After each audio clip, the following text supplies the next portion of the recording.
And welcome back to the week of Who Wins. Yes, I'm late, and I'm even late getting this out. I was trying to do it earlier, but it's only gotten away. Uh, I was spending the day with Carrie had yesterday, so took a day off, even though it was my only day off. But I'm closing out the Who Wins. This is happening. And Red King asked the question, who would win in a fight? Wuya from the main villain from season 1 of Shaolin Showdown, and Star Butterfly. Now, I've actually done Star Butterfly once before. I put her against. Oh God, who did I put her up against? It was a character from a show, like an online animated series. Anyway, but yeah. So they're both magic users. They're both vet women. That matters, but traits they share in common in this fight. So Star Butterfly is, you know what? I'm gonna get those up right now so I can reference. Wuya I have a lot better understanding of because I watched Shaolin Showdown from beginning to end. Not the alternate series they did where Omi had like a little brother or something like that. I don't know what that crap was about. But Star Butterfly in the forces of evil, or excuse me, Star versus the forces of evil. Star Butterfly. She's a teenager. She's roughly. Do we have an age on her? 15. She's very energetic, friendly. She can be a bit rash though. She's very outgoing to people. And it's like strangers are just friends you haven't made yet. Shields princess against monsters believing they are born bad. So there we go. Oh, okay, in earlier episodes, but that changes. She sometimes shoes on the top of her wand as a nervous tick, habit of kicking indoors. She has issues with her mother and ruling over the kingdom one day as she becomes less prone to resorting to magic to fix situations. Let's see here. Owing her rather sheltered upbringing, she's optimism, enthusiasm, border on recklessness, so she's a bit reckless. Treats friends kindly and rarely holds grudges. She's usually brutal towards her enemies. Okay, so we'll have that going in the fight. In terms of her actual skills, now Star's main abilities are she has a magic wand that allows her to do some many different creations. Which, one second, creations fall under the category of things she can create, like butterfly monsters, laser puppies. Black hole. Tried to remodel Mark's room, but she made a black hole by mistake. That was an accident. Raining cloud accident. Three-eyed fire cats. Okay. Giant magical squirrels. Hairstyle amalgamation. Monster arm. Again, this was an accident. So occasionally she'll just randomly make stuff by accident. Potted head plant. Arms. Accidentally made these out of random objects which you try to get rid of. Monster arm, yeah. Falling pig, rotating raccoon, eye spiders. Anyway, yeah, butterfly monster, and I'm checking out some of these right now. Laser puffies, black hole. Clearly does not function the same way as a normal black hole does, because the gravitational pull would pretty much destroy the Earth in an instant, just sucking everything into it. So basically, random creations essentially means whatever she really puts her mind to, tending on the cute and cuddly kind of stuff a little bit. Though accidentally she'll make stuff that is a bit more dangerous and less easily harder to control. She's also a surprisingly solid in hand-to-hand armed combat. Knows how to fight without a wand, either fighting unarmed or using a weapon. As a toddler, she was taught how to break a neck with her bare hands and the art of swordsmanship. She's agile and dexterous, or her agile and dexterity are very high, very acrobatic. Her Muberti form, which in Muberti she goes through Muberti like puberty, I get it, all right, and develops a half butterfly form that grants her flight and shoots with web shooting powers, kind of like a butterfly spider girl. Innate magic. Now this one's interesting. Innate magic. She learns to dip down and access innate magic within her own body, amplify her wand's magic. According to Baby, who the hell is? I'm not gonna even bother with that. That's not what we're looking at. Baby is some character. A Star is the strongest innate magic user since Queen Eclipsia. In Toffee, the episode, Star proves powerful enough to restart magic throughout the entire universe by using her innate magic to birth a new mill horse from the last fragment of magical energy in the universe. So her innate magical abilities are so powerful, it actually jump-started all magic in the universe. Now understand, innate magic is not something you normally can just access. It's something that you have. It's basically your potential, but it's not actually your ability. She's capable of flight, grows with wings, and creativity, talent for paper cutting, painting, and drawing. She also makes up her own spell usage. So basically, her spells are limited to her imagination. That's basically it. What's probably going to play a factor in this fight is how skilled her imagination is, how powerful her spells are, or basically, more or less, her personality is probably going to be a really big factor in this. Now, Wuya from Shaolin Showdown. I love Shaolin Showdown as a kid. That was a fun show. As a kid, I think I was in my early teens when that came out. And yeah, I deeply enjoyed it. Now, Wuya is a Heylin witch. Heylin is pretty much evil magic, is basically. In her human form, she has unparalleled mastery of the dark Heylin arts. She had a ghost form, but she stayed in human form, basically, when it was all said and done. And that's the form we're using. So, I mean, she is oh god, how old is she? She conquered the world 1,500 years ago, but that's not how old she is. She's well beyond that, probably. Point being, though, in her human form, her Heylin magic allows her the following abilities. The full extent has not been seen, as she has been pretty much depowered to a certain extent, but still.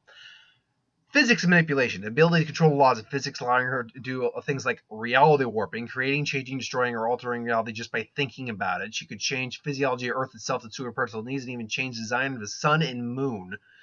Object materialization, in matter like fancy cars, video games, like that. Space manipulation, she can warp, bend, flip, crush, control, and otherwise manipulate physical aspects of space within areas of her choosing, even able to make the moon hang right above her palace. Portal creation, creating portals.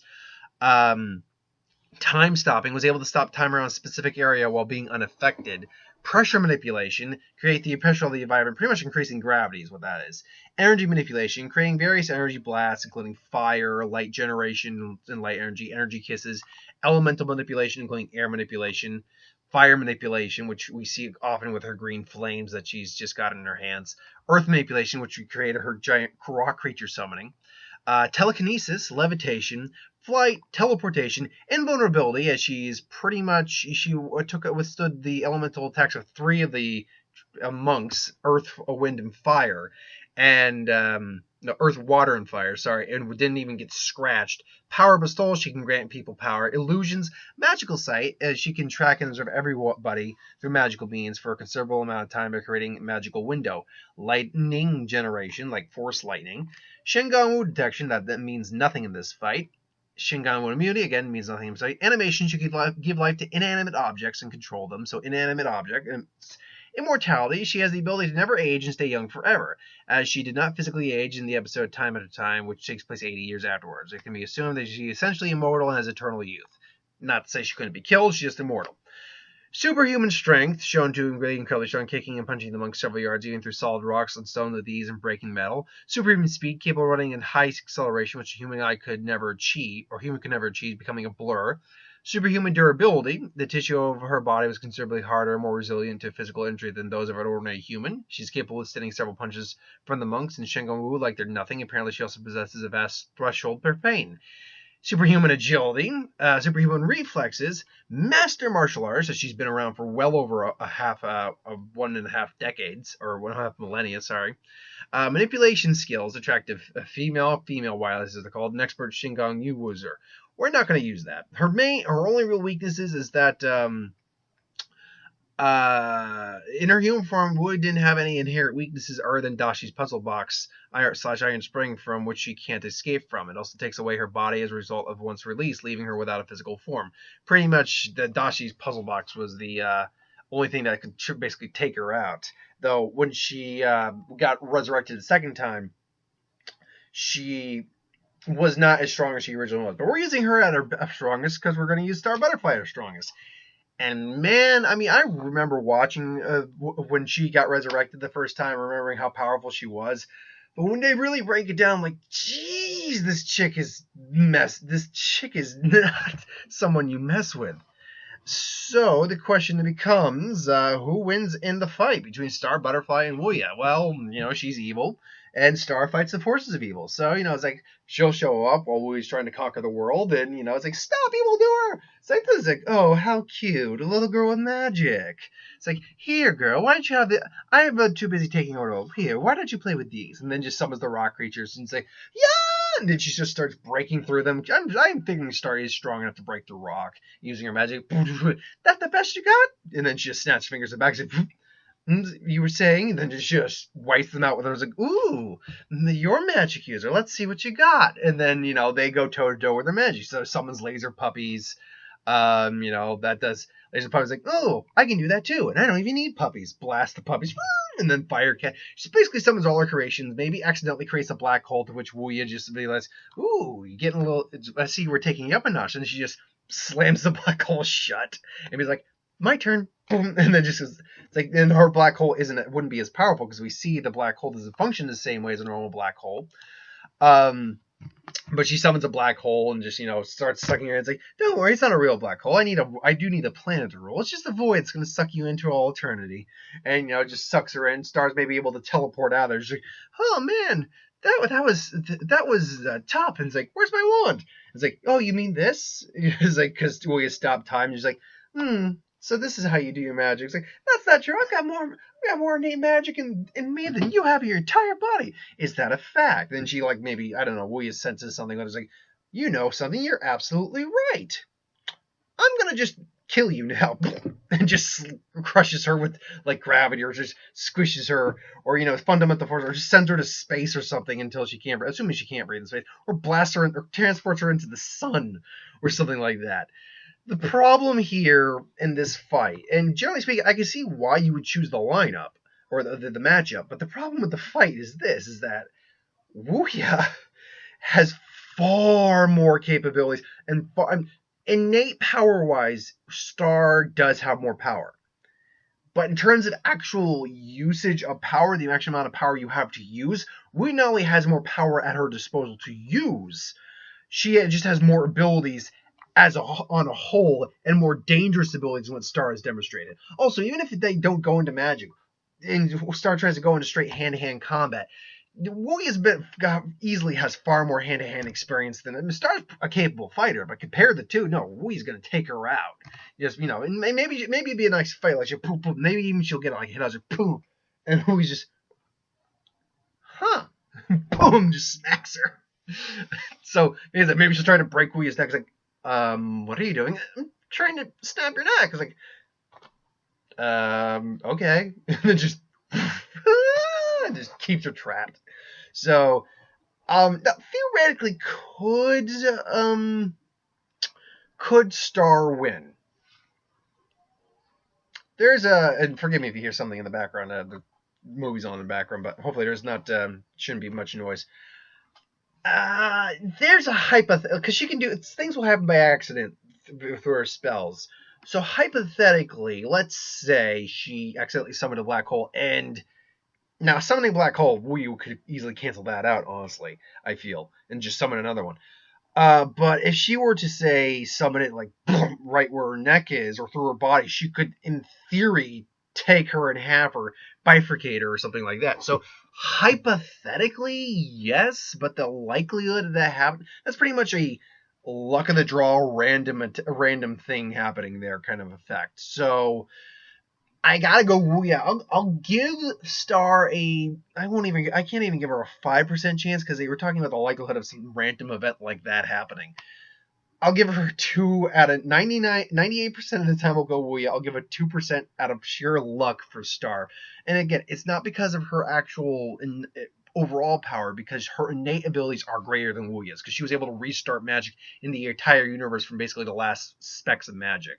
So that would pretty much actually trumps Wuya, because Wuya is not a universal level being in that sense. She's possibly a planetary being, but she's not a universal being.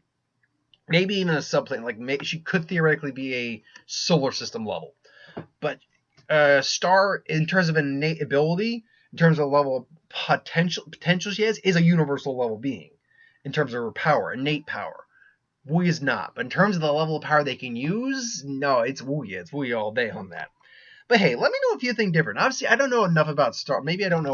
Maybe I don't know a true enough about Star to maybe give a true, accurate opinion. But it's my opinion from what I find out.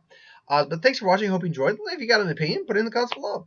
Also, like, comment, share, subscribe. If you'd like us to review something, put in the comments below. Let us know. We'll do a review of it at some point. Ideas of who would win, Star Wars, superhero, magic, what if, anything I do on the channel, put in the comments below. Let me know. I'll do it at some point.